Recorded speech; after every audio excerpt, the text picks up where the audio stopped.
السلام علیکم ورحمۃ اللہ وبرکاتہ۔ ان الحمد للہ نحمده ونستعینه ونستغفره ونعوذ باللہ من شرور انفسنا ومن سیئات اعمالنا من يهده الله فلا مضل له ومن يضلل فلا هادي له واشهد ان لا اله الا الله وحده لا شريك له واشهد ان محمدا عبده ورسوله اما بعد فاعوذ باللہ السمیع العلیم من الشیطان الرجیم بسم اللہ الرحمن الرحیم ان فی ذلک لذکری لأولی الالباب رب اشرح لی صدری ویسر لی امری واحلل عقدۃ من لسانی یفقہوا قولی۔ ناظرین کرام، اللہ کی توفیق سے یقیناً رمضان المبارک کی ساعتیں، اس کی رحمتیں اور برکتیں ہر مسلمان سمیٹ رہا ہوگا۔ یقیناً وہ خوش نصیب ہے جسے اللہ رب العزت نے اپنی رحمتوں کو سمیٹنے کی توفیق بخشی۔ اللہ ان خوش نصیب لوگوں میں ہمیں بھی شامل فرما لے۔ ناظرین کرام، ہر مسلمان یہ بات جانتا ہے کہ رمضان المبارک ایک خیر خواہی اور خیر سگالی کا مہینہ ہے۔ ہر مسلمان کے دل میں اچھے جذبات ہوتے ہیں۔ آج کی مجلس میں قرض لینے اور دینے کے اصول اور اس کے متعلق ہمارے تصورات کیا ہیں، اور کس نہج پہ میں اور آپ آج کھڑے ہیں۔ یہ اللہ کی ایک فطرت ہے۔ جس طرح اللہ نے ہر انسان کے چہرے کو الگ الگ بنایا، ہر انسان کے مزاج کو الگ الگ بنایا، اسی طرح ہر انسان کے معاش کو بھی الگ الگ بنایا ہے۔ بعض لوگ ہیں جنہیں اللہ نے نعمتوں سے نوازا، انہیں ساری زندگی معاش کے معاملے میں کسی پریشانی نہیں ہوتی، لیکن بہت سے ایسے لوگ ہیں جنہیں اللہ نے فقط 2 ٹائم کے کھانے پینے تک محدود رکھا ہوا ہے۔ یہ اللہ کی فطرت اور قانون ہے کہ اللہ اس کائنات کو چلانے کے لیے ہمیں ایک دوسرے کا محتاج بنایا ہے۔ لیکن یہ بات ذہن میں رکھیں کہ نہ ہمیشہ محتاج رہتا ہے، نہ ہمیشہ نعمتوں والا ہمیشہ نعمتوں میں رہتا ہے۔ اللہ کی فطرت اور قانون ہے تلک الایام نداولها بین الناس۔ اللہ لوگوں کے درمیان دن پھیرتا رہتا ہے، اور اللہ رب العزت نے اہل ثروت کو پابند بنایا کہ تم اپنے مال میں سے جو اللہ نے تمہیں عطا کیا ہے، اس میں سے ان اپنے بہن بھائیوں کا حق تم پہ لازم اور فرض قرار دے دیا جنہیں اللہ نے ان نعمتوں سے محروم رکھا ہوا ہے۔ لیکن یہ بات یاد رکھیں، ایک آدمی محروم نہیں بھی، لیکن بعض اوقات ایسی ضرورتیں پڑ جاتی ہیں کہ اس وقت اس کے پاس کوئی ایسے اثاثے ایسڈ نہیں ہوتے، اسے قرض لینا پڑتا ہے۔ قرض لینا اور دینا یہ ایک فطرتی عمل ہے۔ جب سے دنیا بنی جب تک رہے گی، یہ پہلے بھی تھا، آج بھی ہے اور آئندہ بھی رہے گا۔ لیکن اسلام ہمیں قرض کے معاملے میں کچھ باتوں کا پابند بناتا ہے۔ قرض کی ادائیگی 2 قسم کی ہوتی ہے۔ ایک وہ شخص ہے جو کسی کو قرض دیتا ہے نفع کے لیے کہ میں تمہیں 100 یا 1000 یا 1 لاکھ دیتا ہوں، جب آپ مجھے واپس لوٹائیں گے تو 100 کے بدلے 110، 20، 1000 کے بدلے 1100، 1200، یا لاکھ کے بدلے 1 لاکھ اتنے ہزار اس زائد لینے کو اسلام سود قرار دیتا ہے۔ ایسا معاملہ کرنے والے اللہ کی ناراضگی اس کے ساتھ جنگ کے مرتکب ہوتے ہیں۔ ایسا انسان اللہ کی نظروں میں مغضوب ہے، اللہ کی لعنت کا مستحق بنتا ہے۔ اسلام جو ہم سے تقاضا کرتا ہے وہ کہتا ہے کہ اپنے کسی بھائی کی مجبوری کا فائدہ نہیں اٹھانا، بلکہ اس کی مجبوری کے اندر اس کی معاونت کرنی ہے۔ اور اس کی معاونت کا کیا طریقہ ہے؟ کہ اسے قرض دیا جائے بغیر کسی مفاد کے۔ اس قرض کو قرض حسنہ کہتے ہیں، لیکن یہ ایک فطرتی بات ہے۔ انسان کو سوچ آتی ہے کہ میں اپنا پیسہ جو خود کمایا، سارا کچھ میری محنت ہے، میں اسے کچھ مدت کے لیے دے رہا ہوں تو مجھے کیا مفاد ملے گا؟ تو اسلام جو ہے اسے کیا مفاد ملے گا، اس کے لیے بہت بڑی بڑی خوشخبریاں دیتا ہے۔ ایک مسلمان کی حیثیت سے ہمارا مفاد صرف پیسے کی بڑھوتری نہیں ہے، ہمارا مفاد اللہ کے ہاں اجر کے ساتھ منسلک ہے۔ آپ دیکھیں، جو صاحب ثروت غنی ہے اور اللہ کے راستے میں خرچ کرنے والا ہے، اور ایک وہ شخص جسے اللہ نے نعمتوں سے نوازا ہے لیکن وہ خرچ نہیں کرتا، اللہ اس کے متعلق کہتے ہیں والذین یکنزون الذهب والفضة ولا ينفقون فی سبیل اللہ فبشرهم بعذاب علیم۔ جسے اللہ نے مال سے نوازا وہ اپنے خزانے تو جمع کرتا ہے لیکن اللہ کے راستے میں خرچ نہیں کرتا، یا کسی مجبور کی مجبوری کو دیکھ کے اس کی اعانت قرض کی صورت میں نہیں کرتا، فبشرهم بعذاب علیم، اس کے لیے دردناک عذاب ہے۔ اللہ ہم سب پہ رحم فرمائے۔ انسانی فطرت ہے، یہ اپنے مفاد کے بغیر کوئی کام نہیں کرتا۔ اگر ایک آدمی کسی کو قرض دیتا ہے تو اس کا کیا مفاد ہے، اسے کیا ملے گا؟ نبی مکرم صلی اللہ علیہ وسلم نے ارشاد فرمایا، مسند احمد کے اندر یہ روایت ہے، حدیث کا نمبر ہے 3911، حضرت عبداللہ بن مسعود رضی اللہ تعالی عنہ اس حدیث کے راوی ہیں کہ نبی مکرم صلی اللہ علیہ وسلم نے ارشاد فرمایا، ان السلف یجری مجرا شطر الصدقہ، بلا شبہ کوئی انسان کسی کو قرض دیتا ہے، مثال کے طور پہ 100 روپے قرض دیا، 1000 قرض دیا، جب تک وہ قرض مقروض کے پاس رہے گا اور اس شخص نے اس سے کوئی مفاد نہیں لیا تو نبی کریم صلی اللہ علیہ وسلم نے فرمایا اسے روزانہ اتنے پیسے صدقے کا ثواب ملے گا۔ اسی طرح رسول اللہ صلی اللہ علیہ وسلم سے حضرت بریدہ رضی اللہ تعالی عنہ نقل کرتے ہیں، انہوں نے کہا رسول اللہ صلی اللہ علیہ وسلم نے ارشاد فرمایا، من انذر معسرا فلہ بکل یوم مثلہ صدقۃ، جس شخص نے کسی تنگ دست کو قرضہ دے کے اس کے لیے آسانی کر دی، جتنے پیسے اسے قرض دیا اتنے پیسے کا اسے اجر اور ثواب روزانہ کی بنیاد پہ صدقے کا ثواب ملے گا۔ یعنی اسے وہ پیسے واپس بھی مل جانے ہیں، لیکن اگر وہ روزانہ اتنے پیسے اللہ کے راستے میں خرچ کرے گا، جتنا اجر اسے ان پیسوں کا ملے گا اسے اس مقروض کو سہولت دینے کی وجہ سے اللہ عطا کر رہی ہے۔ آپ نے یہ بات 2 دفعہ ارشاد فرمائی۔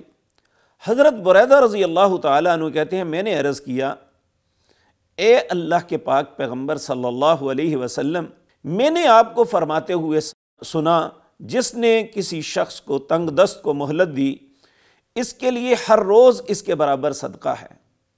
آپ نے ارشاد فرمایا، ہاں، لہو بکل یوم صدقۃ قبل ان یحل الدین، اس وقت تک اسے اتنا جتنے پیسے دیے اتنا صدقہ ہے جس دن تک مہلت اس نے لی۔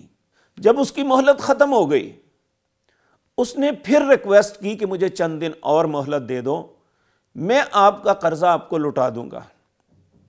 تو نبی مکرم صلی اللہ علیہ وسلم نے ارشاد فرمایا اسے ہر دن اس سے دگنی رقم کے صدقے کا ثواب اللہ عطا کریں گے۔ تو میرے عزیز بھائیو، ہر مسلمان یہ بات چاہتا ہے۔ صدقہ ایک ایسی چیز ہے، رسول اللہ صلی اللہ علیہ وسلم نے فرمایا اتقوا النار، لوگوں اپنے آپ کو آگ سے بچاؤ، ولو بشق تمر، چاہے ایک کھجور صدقہ دے دو۔ یعنی یہ صدقہ انسان کو جہنم کی آگ سے بچاتا ہے۔ اور نبی مکرم صلی اللہ علیہ وسلم نے ارشاد فرمایا کہ جو شخص کسی کو قرض حسنہ دیتا ہے اور وہ شخص جب تک اس کے قرض کو استعمال کرتا ہے، اللہ ہر دن اتنے صدقے کا اسے ثواب عطا فرماتے ہیں۔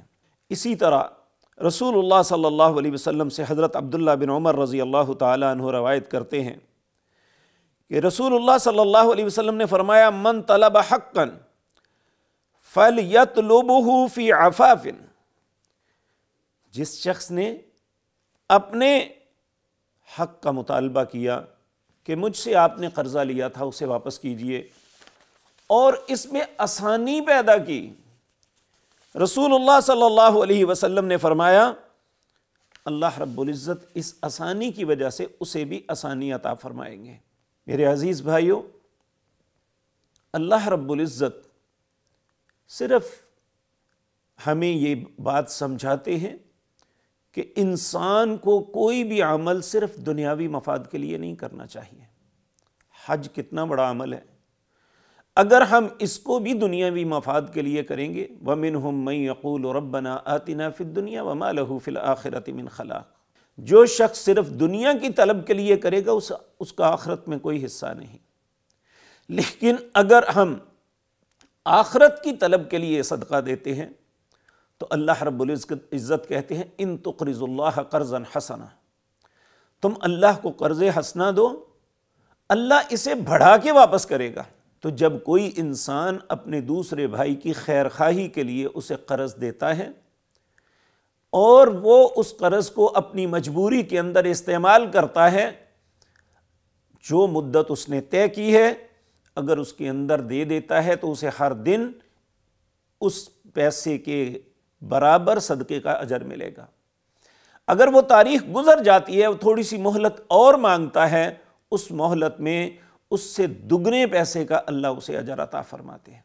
لیکن یہ بات یاد رہے، رسول اللہ صلی اللہ علیہ وسلم نے ایسے شخص کے لیے رحم کی دعا کی۔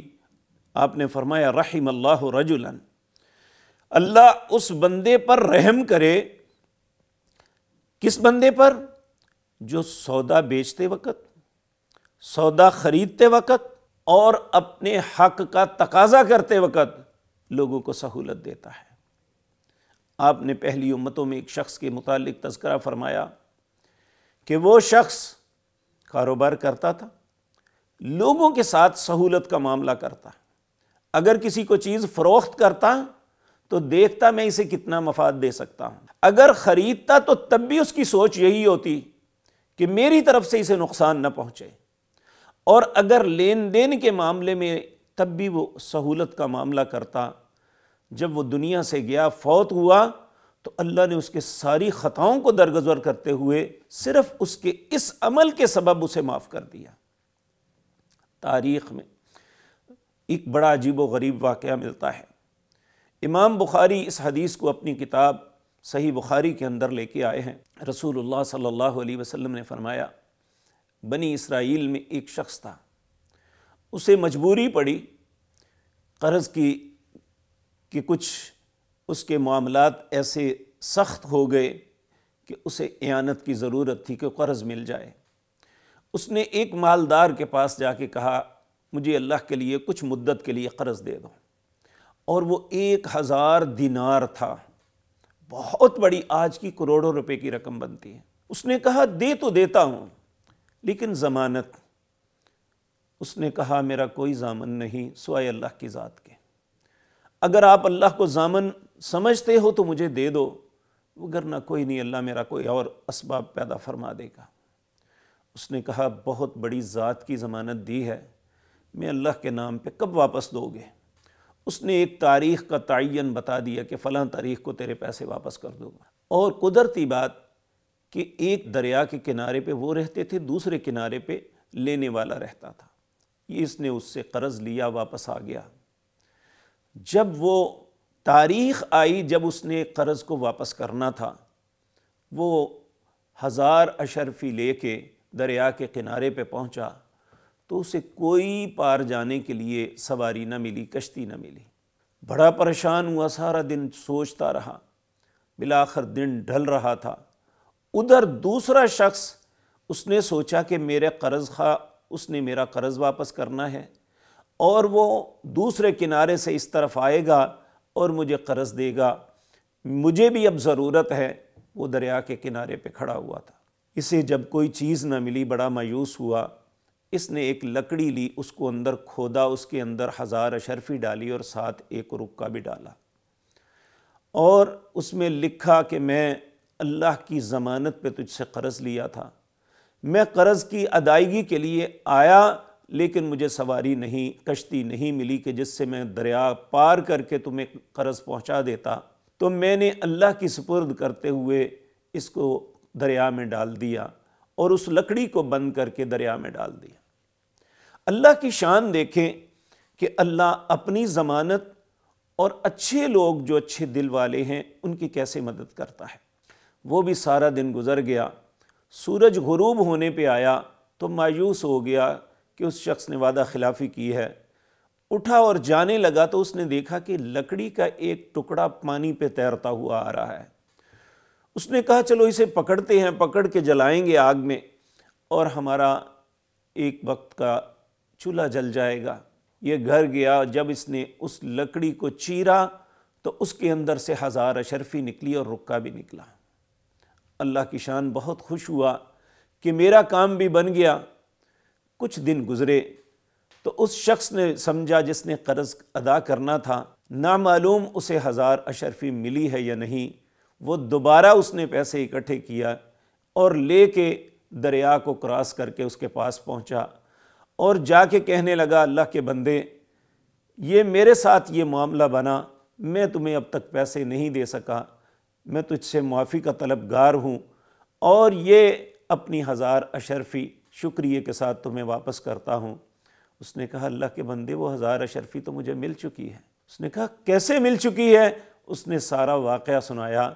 تو یہ جو انسان خیر خواہی کرتے ہوئے دوسرے کے ساتھ نیکی کر کے دیتا ہے، اللہ نہ صرف اسے ہی اجر سے نہیں نوازتے بلکہ جو شخص قرض لینے والا ہے، رسول اللہ صلی اللہ علیہ وسلم نے فرمایا 3 لوگ ایسے ہیں جن کی مدد کرنا اللہ اپنے اوپر فرض قرار دے لیتے ہیں۔ پوچھا یا رسول اللہ وہ کون سے 3 لوگ ہیں؟ آپ نے فرمایا جو شخص شادی اس نیت سے کرتا ہے کہ میں گناہوں سے بچ جاؤں تو اللہ اس کی مدد فرض قرار دے دیتے ہیں کہ میں اس کی ضرور مدد کروں گا، یعنی اسے گناہوں سے بچا کے رکھوں گا۔ اور جو شخص اللہ کے رستے میں جہاد کے لیے نکلتا ہے کہ اللہ کا کلمہ بلند ہو اور اس لیے نکلتا ہے کہ میں مسلمانوں کی مدد کے لیے نکلوں، تو اللہ رب العزت اس کی اس نیت پہ اس کی مدد اپنے اوپر فرض قرار دے لیتے ہیں۔ اور تیسرا وہ شخص جو قرض لیتا ہے لیکن ادائیگی کی نیت ہی نہیں بلکہ اس کے لیے کوشش اور جد و جہد کرتا ہے، اس کی اس محنت اور جد و جہد کی وجہ سے اللہ رب العزت جو ہے اس کی مدد اپنے اوپر لازم قرار دے دیتے ہیں کہ اللہ اس مقروض کی مدد کر کے اس کا قرض اپنی رحمت سے ادا فرما دیتے ہیں۔ آخری عرض یہ ہے کہ مقروض کو بھی چاہیے، نبی مکرم صلی اللہ علیہ وسلم نے فرمایا جس کے پاس پیسے بن گئے وہ اپنے قرض خواہ کو قرض نہیں دیتا تو اللہ اس کی پاکٹ یا اس کے گلے سے برکت کو اٹھا لیتے ہیں۔ آج کیفیت یہ بن چکی ہے کہ ہم قرض لینے والے اس نیت سے لیتے ہیں کہ واپس نہیں کرنا، دینے والا مفاد کے بغیر دینے کے لیے تیار نہیں۔ اگر کوئی مفاد کے بغیر دینے کے لیے تیار ہوتا ہے تو دوسرے اس کے ساتھ دھوکہ کرتے ہیں۔ یاد رکھیں، کسی کا حق مار کے کبھی کوئی اپنے رزق کو بڑھا نہیں سکتا۔ ایسے معاملے میں ہمیں اسلام کے اصولوں کو اپنانا چاہیے۔ اللہ رب العزت ہمیں اگر مال سے نوازا ہے تو دوسروں کی مدد کی توفیق عطا فرمائے، اگر ہمیں ضرورت پڑی ہے تو ہم اس کے ساتھ دھوکہ نہیں، اس کے احسان کا بدلہ احسان کے ساتھ دیں۔ یہی اسلام ہمیں تعلیم دیتا ہے۔ اللہ ہمیں اسلام کی تعلیمات پہ عمل کر کے زندگی گزارنے کی توفیق عطا فرمائے۔ اقول قولی ھذا واستغفر اللہ۔